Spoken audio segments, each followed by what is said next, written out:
साथियों, अगर फिर से स्वागत है कुलदीप स्टडी पॉइंट पर। साथियों, प्रैक्टिस सेट हमारे 37 कंप्लीट हो चुके हैं। यूपीएसआई मूल विधि प्लेलिस्ट बन चुकी है, आप सभी जाकर के देख सकते हैं। यूपीएसआई मूल विधि पीवाईक्यू 2017 और 21 में जो मूल विधि के क्वेश्चन पूछे गए थे। ठीक है साथियों, और चैनल को सब्सक्राइब जरूर करें और लाइक करें और शेयर करें। ठीक है, और आज का प्रैक्टिस सेट हमारा कौन सा होने वाला है? 38 होने वाला है। और चलिए शुरू करते हैं, पढ़ते हैं फिर इसका पहला क्वेश्चन आज का क्या कह रहा है। पहला क्वेश्चन कह रहा है कि उच्चतम न्यायालय में किस अनुच्छेद के अंतर्गत जनहित याचिका दायर की जा सकती है। ठीक है, तो पहले का डी हो जाएगा, इनमें से कोई सी धारा नहीं है। ठीक है, दूसरा पढ़ेंगे कि निम्नलिखित में से किस अपराध में अपराधिक बलपूर्वक किसी वेबसाइट को कब्जे में ले सकता है तथा वेबसाइट को मुक्त करने के लिए फिरौती मांग सकता है। तो दूसरे का ए हो जाएगा, वेब जैकिंग हो जाएगा। तीसरा पढ़ेंगे कि कंप्यूटर संबंधित अपराधों के लिए सूचना तकनीकी साइबर लॉ अधिनियम की धारा 66 के अंतर्गत कितनी अवधि में कारावास का उपबंध है। ठीक है, तो तीसरे का हमारा कौन सा हो जाएगा? तीसरे का ऑप्शन नंबर सी हो जाएगा, 7 वर्ष। आगे पढ़ेंगे, चौथा क्या कह रहा है कि सूचना प्रौद्योगिकी के अधिनियम 2000 के तहत इलेक्ट्रॉनिक चिन्ह के संबंधित नियम बनाने की केंद्र सरकार को शक्ति दी गई है। तो चौथे कौन सा हो जाएगा? सी हो जाएगा, धारा 12 हो जाएगा। आगे देखेंगे क्वेश्चन नंबर 5 क्या कह रहा है। 5 कह रहा है, यदि सलाहकार समिति के संबंध में बीच मतभेद हो तो समिति की समिति की राय समझ जाएगा। तो पांचवे का क्या हो जाएगा? पांचवे का हमारा ऑप्शन नंबर बी हो जाएगा, हमारा बहुमत की राय को। छठा पढ़ेंगे, छठा क्या कह रहा है कि हमें छठा मिलान करना है, कौन सा सही है कौन सा गलत है। ठीक है, थोड़ा छोटा कर लेते हैं इसको। तो छठे का हो जाएगा हमारा ऑप्शन नंबर बी हो जाएगा हमारा। ठीक है, आगे पढ़ेंगे क्वेश्चन नंबर 7 क्या कह रहा है। 7 ये कह रहा है हमारा, कृषि आय को आयकर अधिनियम की किस धारा में परिभाषित किया गया है। तो सातवें का हमारा बी हो जाएगा, धारा 2 का 1 का ए हो जाएगा। आगे पढ़ेंगे क्वेश्चन नंबर 8वां। आठवां हमारा ये कह रहा है कि राज्य मुख्य सूचना आयुक्त राज्य सूचना आयुक्त को हटा सकता है, कौन हटा सकता है? आठवें का, तो आठवें का हमारा सी हो जाएगा, राज्य सरकार हटा सकती है। 9 पढ़ेंगे कि सूचना अधिकार अधिनियम 2005 के अधीन कितने दिनों के भीतर प्रत्येक लोक अधिकारी आवश्यक के अनुरूप केंद्रीय या राज्य अधिकारी की नियुक्ति कर सकेगी। तो 9वें का हमारा ऑप्शन नंबर ए हो जाएगा, 30 दिन के भीतर। आगे देखेंगे क्वेश्चन नंबर 10वां क्या कह रहा है कि विश्व मानवाधिकार दिवस कब मनाया जाता है। तो 10वें क्या हो जाएगा? 10वें का ऑप्शन नंबर डी हो जाएगा, हमारा कौन सा हो जाएगा? डी हो जाएगा, 10 दिसंबर को। आगे देखेंगे क्वेश्चन नंबर 11 क्या कह रहा है कि राज्य मानव अधिकार आयोग के अध्यक्ष और सदस्यों की नियुक्ति के लिए बनी चयन समिति का अध्यक्ष कौन करेगा। तो 11वें का हमारा बी हो जाएगा, राज्यपाल करेगा। 12वां पढ़ेंगे कि राष्ट्रीय मानव अधिकार आयोग के साथ साथ किसका पंजीकरण किया जा सकता है। तो 12वें का क्या हो जाएगा? 12वें का ऑप्शन नंबर डी हो जाएगा, किसी का भी नहीं किया जा सकता, ऑप्शन नंबर डी।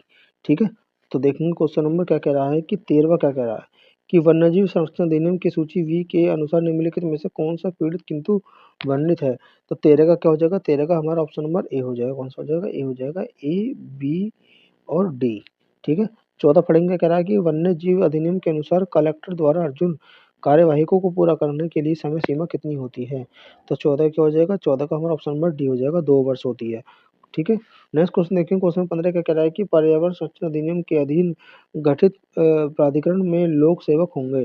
तो 15 का हो जाएगा हमारा ऑप्शन नंबर बी हो जाएगा, केवल अधिकारी हो जाएगा। क्वेश्चन नंबर 16 पढ़ेंगे, 16 का कह रहा है, 16 कह रहा है इस यातायात चिन्ह का अर्थ क्या होता है। तो 16 का हो जाएगा, इसका मतलब बी हो जाएगा, कौन सा हो जाएगा? दुर्घटना प्रवण क्षेत्र हो जाएगा। 17 पढ़ेंगे, 17 क्या कह रहा है। 17 कह रहा है कि पुलिसकर्मियों को यातायात नियंत्रण करने का अधिकार कराने के लिए निम्नलिखित में से किन केंद्रों की स्थापना की गई है। तो 17 का ऑप्शन नंबर ए हो जाएगा, पुलिस प्रशिक्षण केंद्र हो जाएगा। 18 पढ़ेंगे, 18 क्या कह रहा है कि मोटर वाहन अधिनियम के अंतर्गत अपील का प्रावधान कौन सा आर्टिकल के अंदर है। तो 18 का ऑप्शन नंबर सी हो जाएगा, धारा 56 हो जाएगा। आगे देखेंगे क्वेश्चन नंबर 19 का कह रहा है। 19 कह रहा है किशोर न्याय बालकों की देखरेख और संरक्षण अधिनियम 2015 के अधीन किशोर न्याय निधि का सृजन किसके द्वारा किया जा सकता है। तो 19 का ऑप्शन नंबर ए हो जाएगा, राज्य सरकार हो जाएगा। 20 पढ़ेंगे कि दंड प्रक्रिया संहिता की धारा 40 का सी के अनुसार राज्य सरकार पुलिस नियंत्रण कक्ष की स्थापना कर सकेगी। ठीक है, तो 20 का ऑप्शन नंबर सी हो जाएगा, हमारा कौन सा हो जाएगा? सी हो जाएगा, यानी कि पहला और दूसरा दोनों। आगे देखेंगे क्वेश्चन नंबर 21 से कह रहा है, किस कह रहा है कि मानहानि कारक जानी हुई बात को मुद्रित या उत्कीर्ण करना किस धारा के अंतर्गत दंडनीय अपराध है। तो 21 का ऑप्शन नंबर ए हो जाएगा, धारा 501 भारतीय दंड संहिता हो जाएगा। 22 पढ़ेंगे, क्या कह रहा है कि भारतीय दंड संहिता आईपीसी की धारा 146 के अनुसार जब भी गैर कानूनी जन समूह द्वारा उसके किसी भी सदस्य द्वारा बल या हिंसा का प्रयोग किया जाता है, तो ऐसे जन समूह के आम उद्देश्य के अभियोजन में तो ऐसे जन समूह का हर सदस्य के आपराधिक दोष होता है। तो 22 का हमारा ऑप्शन नंबर सी हो जाएगा, क्या हो जाएगा? सी हो जाएगा, आतंक हो जाएगा। आगे देखेंगे क्वेश्चन नंबर 33 वो 23 का कह रहा है कि निम्नलिखित में से किसके असुमन अनसाउंड का बचाव के रूप में होने का सिद्धांत प्रतिपादित किया गया है। तो 23 का क्या हो जाएगा? 23 का ऑप्शन नंबर हमारा डी हो जाएगा। वी गोविंदा। 24 पढ़ेंगे, क्या कह रहा है कि निम्नलिखित में से कौन सफेद पोश अपराधों में शामिल है?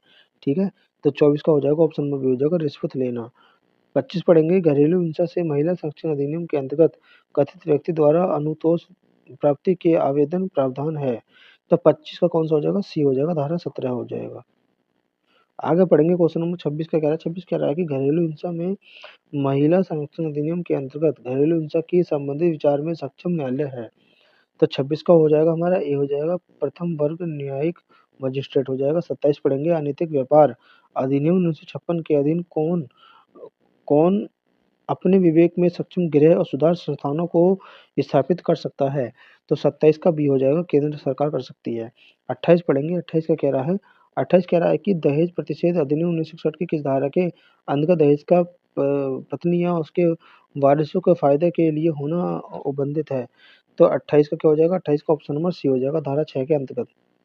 29 पढ़ेंगे कि किशोर न्याय बालकों की देखरेख और संरक्षण अधिनियम 2015 की किस धारा में बालकों के अभिपूर्ण का वर्णन है? तो 29 का क्या हो जाएगा? डी हो जाएगा, ऑप्शन नंबर डी हो जाएगा, धारा 40 हो जाएगा। आगे पढ़ेंगे, क्वेश्चन नंबर 30 का कह रहा है कि किशोर न्याय बालकों की देखरेख, ठीक है, अधिनियम 2015 की किस धारा में खुला आश्रय का वर्णन है? तो 30 का क्या हो जाएगा? 30 का ऑप्शन नंबर बी हो जाएगा, धारा 41 हो जाएगा। बाल विवाह प्रतिषेध अधिनियम 2006 की किस धारा के अंतर्गत बाल विवाह प्रतिषेध अधिकारी की नियुक्ति संबंधी प्रावधान है? तो 31 का हमारा कौन सा हो जाएगा? 31 का ऑप्शन नंबर सी हो जाएगा, धारा 18 हो जाएगा। 32 पढ़ेंगे, लैंगिक अपराधों में बालकों के संरक्षण अधिनियम 2012 की किस धारा के अंतर्गत मिथ्या परिवाद या मिथ्या सूचना के लिए दंडित निर्धारित है? तो 32 का ऑप्शन नंबर डी हो जाएगा, धारा कितना हो जाएगा? 25 हो जाएगा। आगे देखेंगे, क्वेश्चन नंबर 33 का कह रहा है, 33 कह रहा है कि अनुसूचित जाति अनुसूचित जनजाति 1989 के अंतर्गत अनुसूचित जाति अनुसूचित जनजाति अवधारणा की संभावना व्यक्ति को हटाने का आदेश दिया गया है। तो 33 का हमारा कौन सा हो जाएगा? 33 का हमारा ऑप्शन नंबर ए हो जाएगा, पुलिस अधीक्षक अधीक्षक। 34 पढ़ेंगे कि जल प्रदूषण निवारण अधिनियम 1971 अंतर्गत परिवाद के द्वारा दायर किया जा सकेगा। तो 34 का हमारा ऑप्शन नंबर ए हो जाएगा, प्रदूषण प्रदूषण नियंत्रण बोर्ड हो जाएगा। ठीक है साथियों, और दूसरा देखते हैं, दूसरा क्या कह रहा है। आगे कह रहा है हमारा 36 कह रहा है कि राष्ट्रीय सुरक्षा अधिनियम के तहत फरार व्यक्ति द्वारा आदेश का पालन करने पर कारावास की सजा हो सकती है। तो 35 का क्या हो जाएगा? 35 का ऑप्शन नंबर हमारा ए हो जाएगा। 36 पढ़ेंगे, 36 का कह रहा है, 36 कह रहा है कि विचारण का संचालन किया जाएगा। तो 36 का कौन सा हो जाएगा? 36 का ऑप्शन नंबर हमारा कौन सा हो जाएगा? 36 का बी हो जाएगा। कौन सा हो जाएगा? 36 का ऑप्शन नंबर हमारा बी हो जाएगा।